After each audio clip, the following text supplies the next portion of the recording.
nézni, csodákra emlékezni jó, meglátni, hogy minden utunkat ő is hatalmas kéz vezette, javunkra szolgáltette, csodákra emlékezni jó. Látni, hogy átviharon, vészen, hőmesterünk hogyan segített, éjekre fényt hogyan derített, csodákra emlékezni jó. Határköveknél hálát adni, és hálelújás köszönetben méregetni, mi mérhetetlen, csodákra emlékezni jó. Messzi évekre visszanézni, és számba venni ezer áldást, erőt, kegyelmet, megbocsájtást, csodákra emlékezni jó. Hálelújás hálaadással leborulni egy határkőre, és elindulni hittel előre, amerre hív az égi szó. Erős Áram, Istenünk, jó fegyverünk és pajzsunk. Ha ő velünk, ki ellenünk, az Úr a mi oldalunk. Az ős ellenség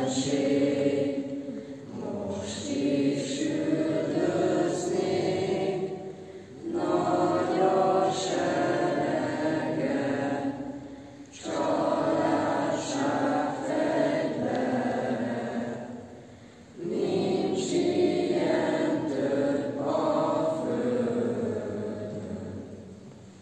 Reformáció, őszi pünkösdnapja, fényét az ünnep a magasból kapja. Isten nyújt lángot az ige tüzével, hajnal sugárzik íme, szerte széjjel. Aki teremtett, az is elmondott. Betelik mostan, amit régen mondott. Hittel a szívünk ünnepelni fog ma, te benned bíztunk elejétől fogva. Ma a reformáció 506. évfordulóját ünnepeljük. Annak az egyháznak a megreformálását, amely a kezdet-kezdetén csak 12 tanítványból állt, és akiknek Jézus azt mondta: Ti az én barátaim vagytok. Nem nevezek többé titeket szolgáknak, mert a szolga nem tudja, mit cselekszik az ő ura. Titeket barátaimnak mondottalak, mert mindazt, amit az én atyámtól hallottam, tudtul adom néktek is, hogy elmenjetek és gyümölcsöt teremjetek, és a ti gyümölcsötök megmaradjon. Azt parancsolom, hogy szeressétek egymást, és hogy emlékezzetek meg a ma beszédekről, amelyeket én mondtam nektek. Ha engem üldöznek, titeket is üldözni fognak. Ha az én beszédemet megtartották, tiéteket is megtartják majd. Ez volt kezdetben az egyház. Néhány ember, aki Jézus beszédeit hallgatta és megtartotta. Az egyház ott van, ahol Isten igéjét hirdetik, ott, ahol az ember Isten iránti hálából az ő szolgálatára bocsátja magát. Jézus egyházában azonban együtt növekedett a búza és a konkoly, az igaz kereszténység és a tévegések. Együtt volt az ő beszédének megtartása és elferdítése. Egyszerre voltak Jézus egyházában igaz követők és tévtanítók. A visszaélések idején Isten azonban beleszólt a történelembe, és megjelentek a hitvalló reformátorok.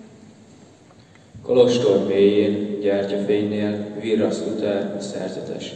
Szívét égető kérdésekre Bibliájában választ keres. Hogy visszafordult az eredethez, a hitvallókhoz sor nyitott, nyomában jöttek Zwingli Calvin, nevüket őrzik késő századok. Az ő példájukat követve támadtak hősök, mártírok, gályalapok hátán korbács, másoknak mágia lobogott. Megtörhetetlen erősítük bőrrefalakon átvilágított, számkivetettek prédikálva, bejárták az egész világot. Luther Márton volt az, aki az Úr szavát elsőként meghallotta, és 1517. október 31-én kiszögezte 95 pontos tételsorát a Wittenbergi vártemplom kapujára. Ezzel kezdetét vette az a véget nem érő folyamat, amely az egyház megreformálását szorgalmazta, és amely mindig a bűnből való megtisztulást és az egyedül nagy, erős Isten dicsőségét kereste. Luther büszkén hirdette: az igaz ember hitből él. Később vele együtt mind többen vallották: az igaz ember hitből él. Egészen addig, amíg ez a szózat végig száguldott Európán, és mindenütt meghallották. Az igaz ember hitből él. Kiszögezte, s nem tudta, mit cselekszik. Tudós vitát és tisztulást akart. Világoljon az evangélium. Aranyért nincsen kegyelem. Bűnbánat nélkül nincsen bocsánat. Ha látta volna már, hogy 95 tétele, mint vihar süvítő szele söpör végig országokon, világon. Ha látta volna a nyomában támadt viharos zivatar, s mint vérfagyasztó vízió szemébe lobbant volna mágiák lángja, gályarapság és inkvizíció. Vajon megtette volna akkor is? Nem verte volna vissza látomása? Nem hullott volna ki csontos kezéből tételszögező súlyos kalapácsa? Lehet, ha nem a hatalmas keze vezette volna tételíró kezét, akivel ellenkezni kárhozat, aki előbb csak térdre húzni jó. Lehet, ha nem a hatalmas szava mondta volna, legyen világosság és reformáció. Kiszögezte, s nem tudta, mit cselekszik. Nem tudta, hogy a 95 tétel útnak indul, és századokon átlép. Megírta, mert meg kellett írnia, s kiszögezte, mert nem tehetett másképp.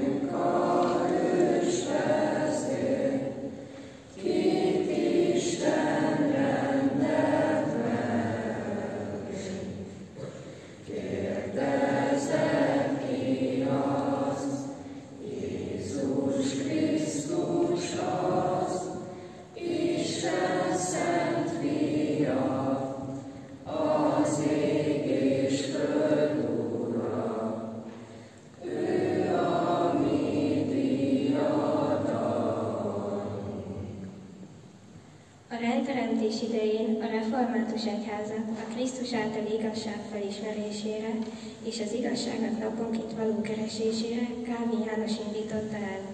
Kálvin két országban jár maga fiának. Franciának született, ott tanult, és élete első felét is megtöltötte.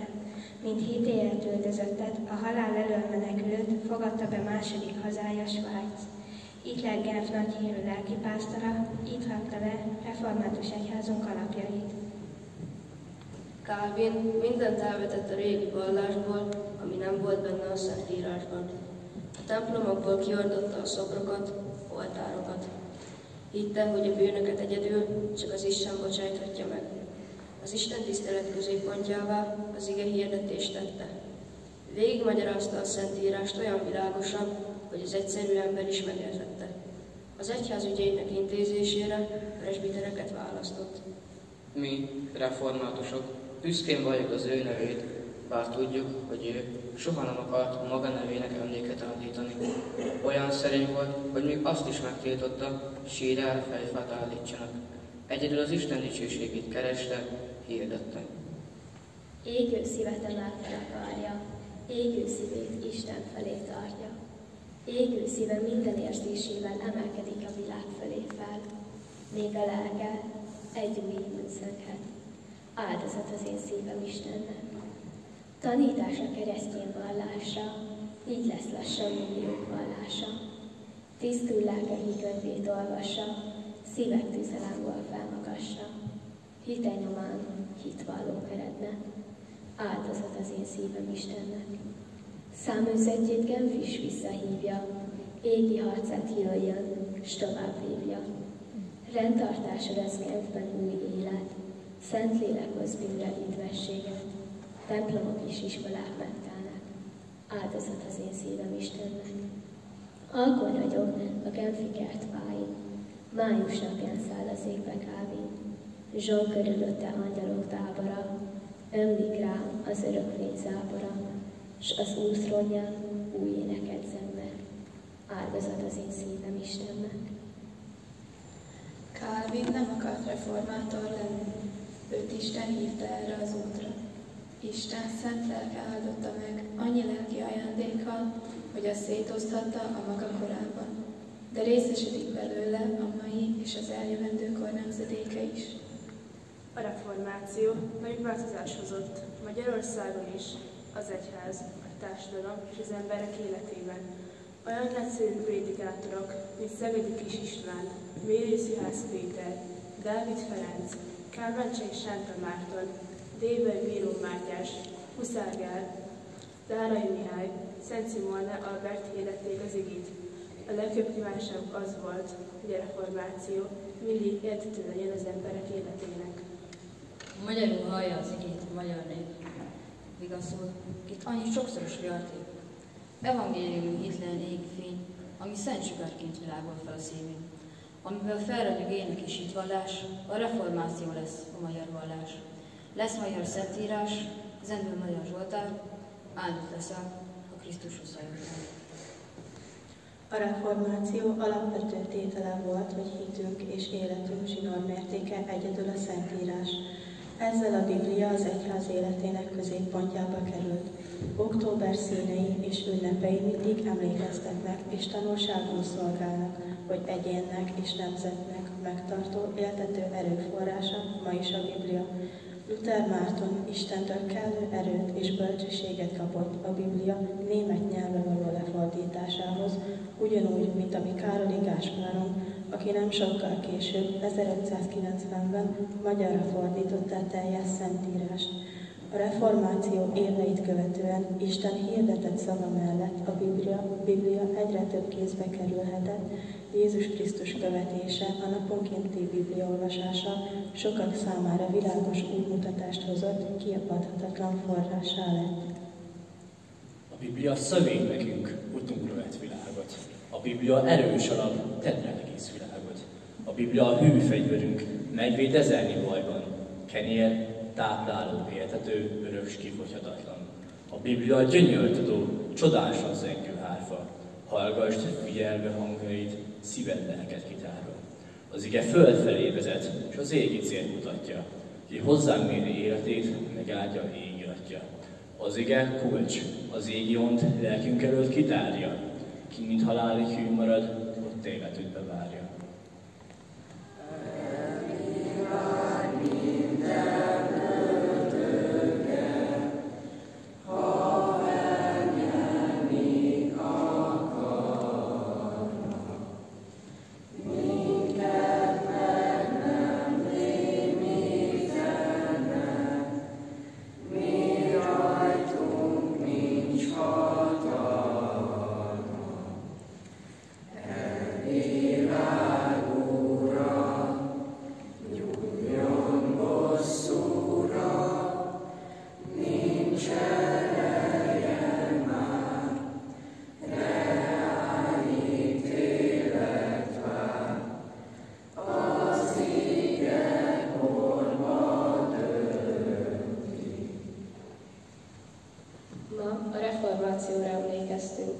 Arra a reformációra, amely nem csak hitújítást, hanem az eredeti hithez való visszatérést is jelenti.